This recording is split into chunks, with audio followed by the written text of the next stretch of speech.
Over the past 2 decades, changes in dietary habits in the United States, coupled with sedentary lifestyles, have led to increases in obesity and nutrition-related chronic diseases like cancer, diabetes, high blood pressure, heart disease, stroke, dental diseases, and many, many more.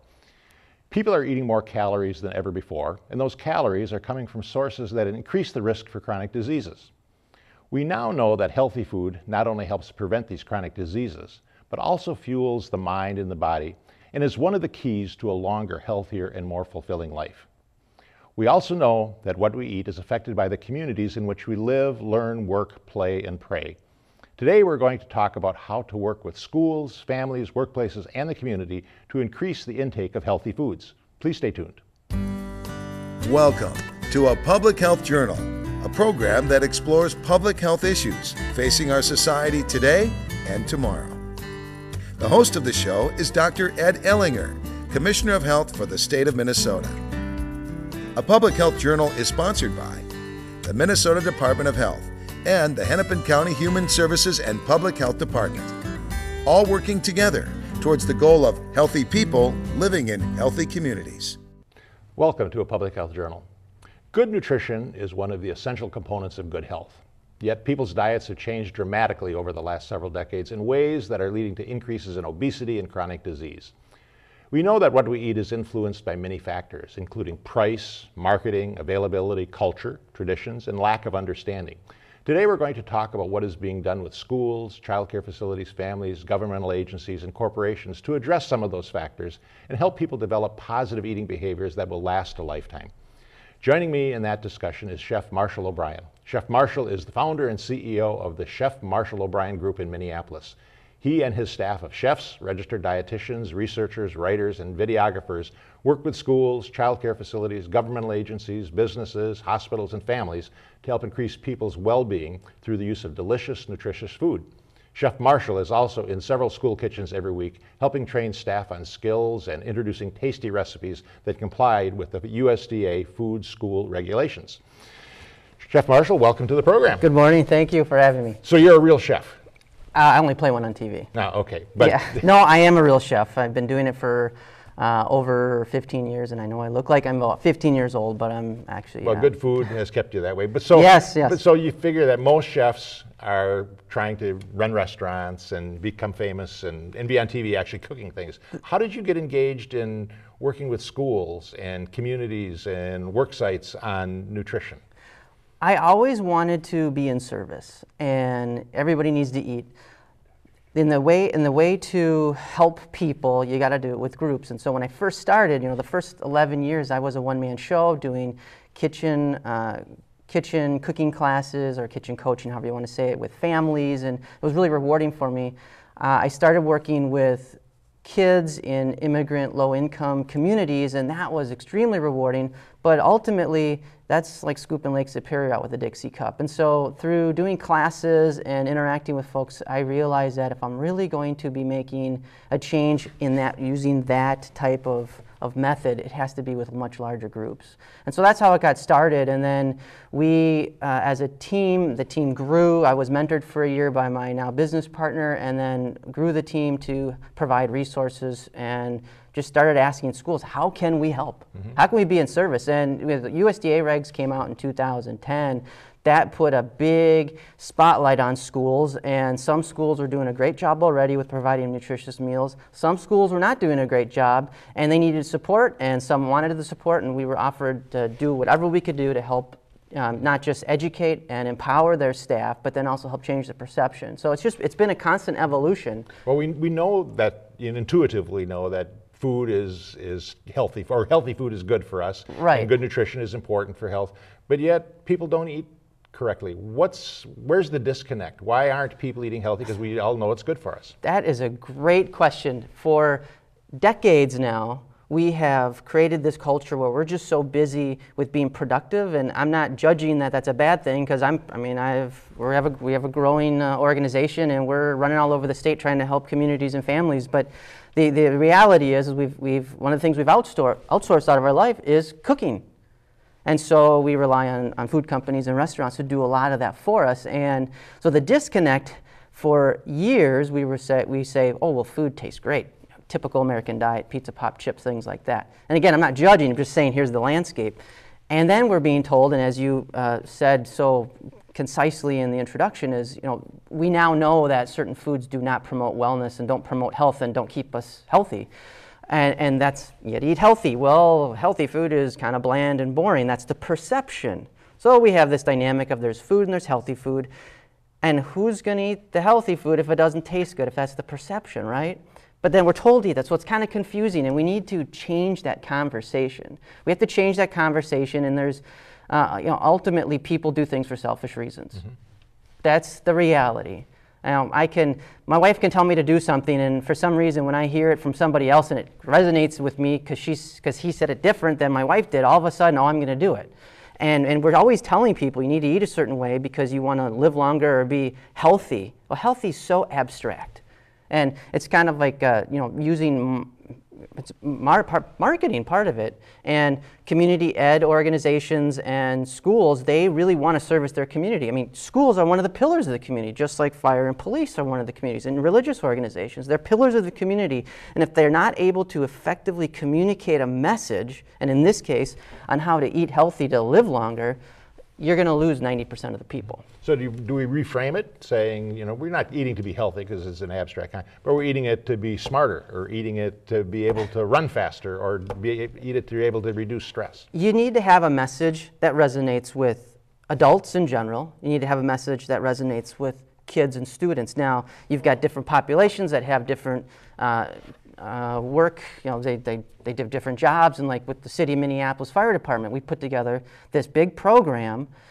We were first asked, they asked, hey, Chef Marshall, can you provide some cooking classes to the firefighters? And we said, hey, we'd be happy to do that, but let's do something that would be sustainable, because when you say healthy cooking classes, and you're talking to the biggest group of alpha males on the planet, they're probably gonna go, no, maybe. And we're gonna get maybe 10 to 15 people in the room. And they don't want to eat kale. And they don't want to eat kale. So you have to make it interesting. Just to your point, you have to make it, what's in it for them? And so we did a bunch of research, thanks to my RDs and researchers, and then I also did these multiple 24-hour shift visits to understand their world. And when we talked to them about the final, here's a program that you can use to better your life, we said, you want to be safer on the job, do you want to be more pain-free the next day? Here's some things to consider. I'm not your mother, I'm not here to tell you what to do, but here's some things you can do. And that approach was like, it connected with them. You know, and maybe for you, it's like, I want to be able to go for a run without having pain in my knees. Maybe I should look at what I'm eating. I mean, the data's out there. It says most of what you put in your body can either help you or it will hurt you. Well, I want to talk about some of the specific programs you've got and the places that you are going with your programs, but first we need to take a little break. We'll be back right after this message.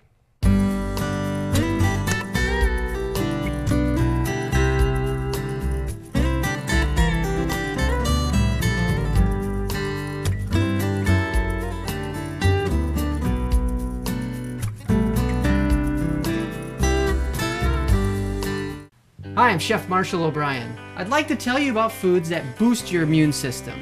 Different health needs require different food strategies. A healthy immune system can mean the difference between illness and well-being, so having a nourishment strategy is essential. The following foods are your friend, so incorporate them into your diet to support your immune system.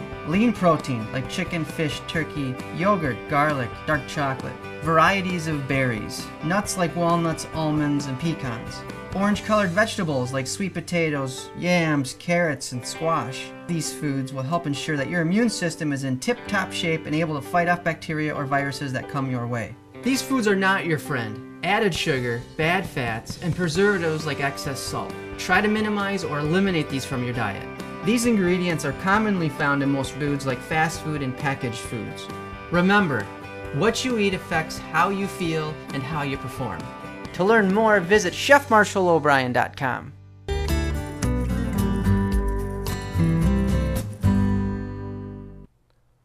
Welcome back. We're talking with Chef Marshall O'Brien, who works with schools and child care centers and fire departments on improving people's nutrition by cooking and purchasing food and using foods in healthy ways. Chef Marshall, in my introduction, I said that what we eat is influenced by price and accessibility and affordability and culture. How do those things play into how you work with schools and child care centers? Like, how do you make things affordable and accessible and usable? That's a really good point, because as you know, schools and childcare, I mean, they're under stringent budgets. Obviously, they're dictated by USDA regulations. Now, having said that, if you can, in schools, if you can get 30 kids to participate in your meal program, that's $750 to $1,000 a month in budget increase for your meal program. Now, with childcare, the numbers will be a little bit different, but if you can get leadership to understand that when you're providing these foods that help kids thrive and help them focus better and have less aggressive behavior and have steady energy and positive moods and not mood swings, that's going to give them benefits that they will see from academic achievement, from a labor standpoint when they increase participation and they have less waste, which is less dollars being tossed in the garbage, but then also that money that they get in participation can go back into resources to do that. It is a paradigm shift for the most part. Some people immediately get it, they embrace it, and they put baby steps. And that's something you really have to keep in mind is you can't ask people to make dramatic changes if it's a dramatic change that needs to be made overnight. I mean, we live in this world where, in the U.S. at least, where you're a couch potato or you're an Iron Man. Mm-hmm. And in truth, we're all in the middle. And so when you're helping support childcare, when we did the Twist and Sprout program with Provider's Choice, that program was said, here's the gold standard. If you're going to provide the most awesome, tasty, and happens to be healthy, nutritious meals for your children on a Monday through Friday basis and ensuring to their parents that they're getting the best quality and best opportunity for a meal that can help them thrive, that's a big paradigm shift. So it's a process, and that gold standard doesn't have to be turned overnight. It's just baby steps. So understanding what are ways you can buy in bulk, what are ways you can work with the community to find deals. So whether it's through co-ops, through CSAs, and things like that. And it can't just be done by the provider or by the nutrition director. I mean, yes, they are the one making the ultimate decisions, but they need to work with the community, and that's what we love about with our community approach to wellness, where we're working right now with Wilmer and Aiken. They're actually bringing together their schools, their municipalities, their companies, and they're having a consistent message of what smart eating can be and how this can benefit you, like foods to reduce stress, foods to boost your immune system. I mean, when I have a selfish benefit like that, I'm going to be much more interested. And when you're making changes in systems that have been in place for as long as they have, whether it's the schools or with fire, for example, again, baby steps. I can't emphasize that enough. You can't expect people to go from, a can of Coke to kale overnight. It's just, it doesn't happen. And there's a lot of stuff on TV that we see that, you can do this for only $19.99 and, learn how to run a marathon overnight. And I mean, that stuff that is not how it works. Yeah. Let's talk a little bit about this community approach to wellness in Wilmer and Aiken, more rural communities that have fewer resources than often in the metro area. How do you start developing that community buy-in or the community understanding that they need to do something a little differently? You have to have communities that recognize the need and the value of having a better life. And there's a lot of communities out there that do it. And Wilmer and Aiken, great example. They have been doing a lot of things individually within their communities, but then you have to get those resources together and say, hey, let's have a consistent message on something. And our focus happens to be nutrition. So how do we? Did the SHIP program? So SHIP, play a role in that? Good question, Ed. SHIP can play a role in providing startup funds. If you're going to have a community approach long term, those startup funds need to get things in place, but then you need to have a champion in the community, whether it be a local business, local hospital, it could be city, it could be the county, and it could be maybe government funds. But SHIP can play an initial role, but I don't know if may or may not play a long-term role, and that's where the champions come in, because you need to have organizations or community approaches like this. They take time, they take resources, but the beauty about it is actually when you have a community approach and everyone's having a consistent message, you can get more results quicker with less resources. Whereas if I'm doing a community garden over here and then I'm doing some kind of thing over here and I'm doing a different thing over here and we're not talking to each other and we're just kind of reinventing the wheel, that is going to, we're just going to, in 3 years, we're going to start over because funding ran out and we don't know what to do next. And so communities are already trying to do stuff and we're just helping connect those dots. So you have a cheerleader, a leader in the community already that recognizes it and they kind of pull the strings, but other organizations can do the heavy lifting. So the burden shouldn't all fall on that community leader. And county health boards can be great connectors, if you will. They could be the ones coordinating it. And you know, you like to have the communities do what they want to do, and our philosophy with the community approach is that the community should be leading it the way they want to lead it. Right. But then how do you change that conversation? Because most people come at it as, you know, I got to do this because it's healthy. And Yeah, be right. fun, And if we said that, we're all going to leave the room, right? So we, again, do you want to have, with firefighters and police, do you want to be safer on the job, and do you want to be more pain-free the next day? We age, our body starts to break down over time, it's inevitable, but the demands of the job stay the same. So how do we change the reference of, we're not saying we're going to have we're not going to eat healthy, we're going to have different solutions so that we can live longer and be more pain-free. So what can I achieve in 2 to 4 weeks to help me have a better life? So the messages for different groups, like with schools, it's you want to increase your participation, well then we need to have meals that taste great. By the way, they're going to be healthy. Let's provide culinary training. Let's empower your staff to feel that they're part of the process, not just being told what to do. Same kind of thing with childcare is you have a business, you're in childcare, you want to provide nutritious meals not only to be a good model and do what's right, but you can also help grow your business because kids enjoy it, word gets out, that kind of thing. So it's changing the conversation as a whole, and how you do it is by literally having a different conversation about the role food plays. If you want to perform better as athletes, we put together for high school athletes a program with the Timberwolves, Lynx, and the U of M to give them a competitive advantage, and by just showing them and telling them, here's what you do when you use nutrition, hydration, and sleep in a way that can positively support all the hard work you're doing. So instead of saying we want you to be healthy, we're saying, do you want to have a competitive advantage? So figure out and you get to pull all these groups together. You can't just, again, have someone doing something separate over here and someone doing separate over here and expect to have some results that are long-lasting. You have to have your municipalities and your or other companies. You have to have the schools talking the same language. So we got high school sports, youth sports, the district themselves, police, fire, public works, companies, have them having same conversations. You might, again, subtle different benefits for them, but similar conversations. Great example, last night I was presenting in Aiken to the fire department, and one of the firefighters came up to me, and you have to also understand your audience. Greater Minnesota, most of them, the firefighters paid on call or they're volunteer, so it's a different conversation than what we did with the bigger career departments. But one of the gentlemen came up and said, my wife was at one of your presentations on foods for consistent energy at the hospital today. Now they're having a conversation. They're telling people, and it's a consistent message. And he can go, oh yeah, the chef's group was talking about how we can be safer using foods. That's how it happens. But if we're siloed, we're not. So that's the community approach. Yeah, where you have the exactly, community conversation. exactly. And speaking of community, our community is changing, and we're becoming much more diverse. And then in our next segment, I want to talk about sort of how we deal with some of those diversity issues and the cultural issues. But first, we need to take a little break. We'll be back right after this message.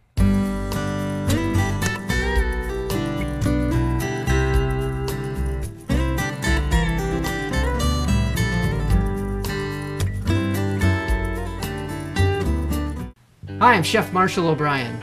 I'd like to tell you about foods that improve digestion. Different health needs require different food strategies. How well your digestive system works is closely tied to your overall health, so having a nourishment strategy is essential. The following foods are your friend, so incorporate them into your diet to improve digestion. Fermented foods like yogurt, kimchi, and sauerkraut. Foods high in fiber including whole grains, vegetables like leafy greens, fruits like berries, lentils, beans, and flaxseed. And herbs and spices including cumin, ginger, coriander, and turmeric. All of these foods can help relieve uncomfortable symptoms and help your digestive tract operate at peak performance. These foods are not your friend. Added sugar, bad fats, and preservatives like excess salt. Try to minimize or eliminate these from your diet. These ingredients are commonly found in most foods like fast food and packaged foods. Remember, what you eat affects how you feel and how you perform. To learn more, visit chefmarshallobrien.com.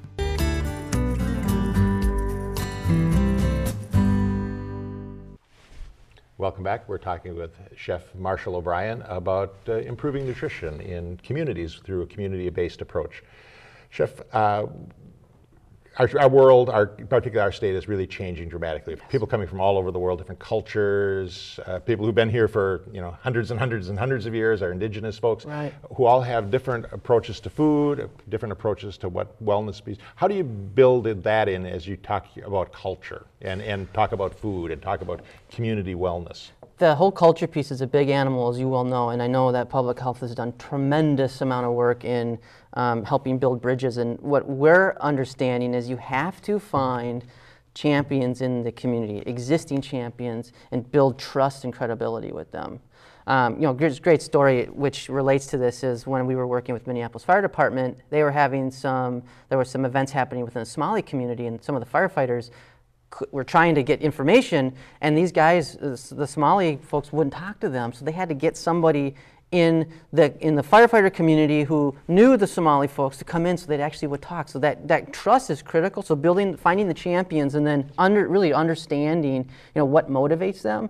And within the Hispanic population, the lifestyle, the foods that they've had don't necessarily fit the lifestyle in today's world in the U.S. And so how do we convince them in a way that doesn't tear away at the ethnic fabric of their community? And we're working heavily with North Community YMCA in North Minneapolis, and it's been a big eye-opener because I grew up in Minnetonka, and it's like the 5th whitest city in the nation or whatever, and to understand really how are my counterparts at the Y communicating and getting out messages and building relationships and getting buy-in from the community is huge. And like the North Y, for example, is a huge pillar in that community. I mean, they are an institution there, and so people trust them. So if you can partner with the existing folks in the community that already trust it and have the credibility, then you can start to come in there and say, here, this is what we're trying to do to support what you are trying to do, which is have a happier, healthier life. I noticed that in your team, in your Chef Marshall group, you have a whole bunch of different, you have writers and social media folks and videographers. What purpose do they play in this whole messaging? All the stuff that I've shared with you today, can you imagine if I was trying to do that as a one-man show? Yeah, that's not going to happen. So to your question, we need in today's world, Generation Z in particular, that's the kids that are now graduating high school, they have an attention span of about 8 seconds. 11% of them are ADD. And so as one example of a generation, and the other generations have different characteristics and communication styles, you need to have different communication styles and different messaging channels. So social media, the writing, the videos, depending on who the group is, you might be doing live presentations, and now what corporate wellness is learning, and they're actually changing their processes and culture to provide more feet on the street for live wellness support. But there's also the video channel. I mean, Generation Z wants video, millennials want video, a lot of people want writing, so we have the infrastructure to support the different generations and the different groups that need messages in a compelling fashion. And then having our own group we have from early 20s to 70, we have in there different generations, so we really understand and are always trying to understand who is our audience, what kind of message do they want, and how are we going to provide it to them in a compelling fashion. And that's really critical, so that's why we have the team we have. And I can't do everything. I mean, I'm really good at presenting and cooking and inspiring, and I need my RDs to provide the research and the credibility and the support, and then we need our researchers to help the RDs, and then we need, all these pieces play together, and ultimately myself and the RDs come up with a nutrition strategy relevant for whichever group we're working with. If it's greater Minnesota community, if it's a specific, police or public works or schools, then I take that nutrition strategy and we take it to the chefs and actually make, put delicious and nutritious, because if it doesn't taste good, we're not going to eat it, right? Right. So do you create recipes? Yeah, we create recipes. So what's your favorite recipe in childcare? Oh, my favorite recipe in childcare. Oh, we did over 100 and some recipes. I'm going to maybe say the rad roasted apples are pretty awesome. All right, so why is that a hit? Why is that a hit? Because it gives kids exposure to different textures. It gives them exposure to having an apple in a different way. And I'm not saying that you have to give them just fruits. I mean, try everything. The more variety in color, the more variety in texture, and ultimately, as a role model, whether you're a provider, a teacher, a cook serving the lunch, a parent like myself, whatever I do or don't do, say or don't say, influences that person in front of me, and especially with the child. They're so impressionable. And so if I'm providing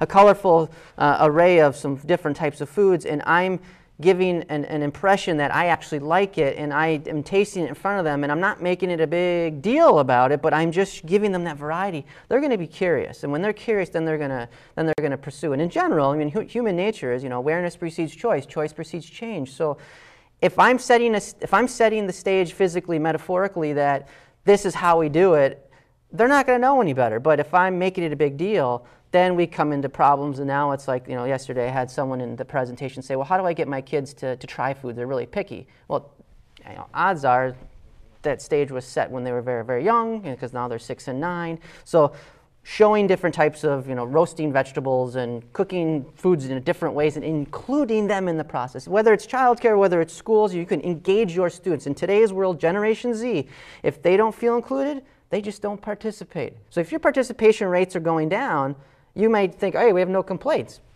But that's probably why, because they're not feeling included. They want to be part of the process. And so how do you connect with the kids and make them feel included and get them excited about it? So in the last minute, for our audience, what's the one thing that they could do to start on this path to being healthier?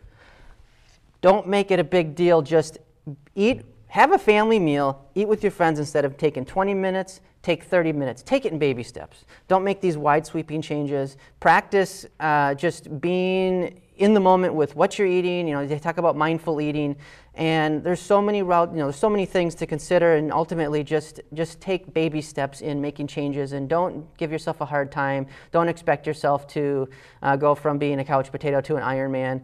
But just try things, and if you like it, great. If you don't, try something else, and recognize that ultimately there's a difference between eating and nourishing. You can eat a donut and you've ate, but you haven't nourished. So if you want to have if you want food to help you, if you want to wake up with less pain in your body, consider what you're putting in your mouth. Great. Well, thanks. This has been very informative. You got a lot of information, so my pleasure. Thanks for sharing it. My pleasure. Thanks.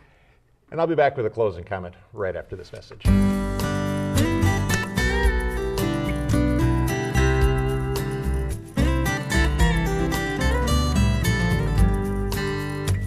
Hi, I'm Chef Marshall O'Brien. I'd like to tell you about foods that reduce stress. Different health needs require different food strategies. Long-term chronic stress can contribute to serious health problems, including high blood pressure, diabetes, and anxiety, so having a nourishment strategy is essential. The following foods are your friend, so incorporate them into your diet to help you reduce stress.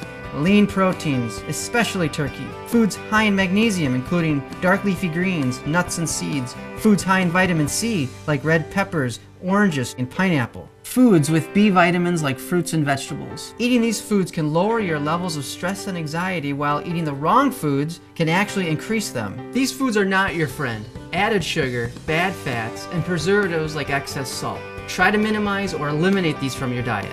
These ingredients are commonly found in most foods like fast food and packaged foods. Remember, what you eat affects how you feel and how you perform. To learn more, visit chefmarshallobrien.com.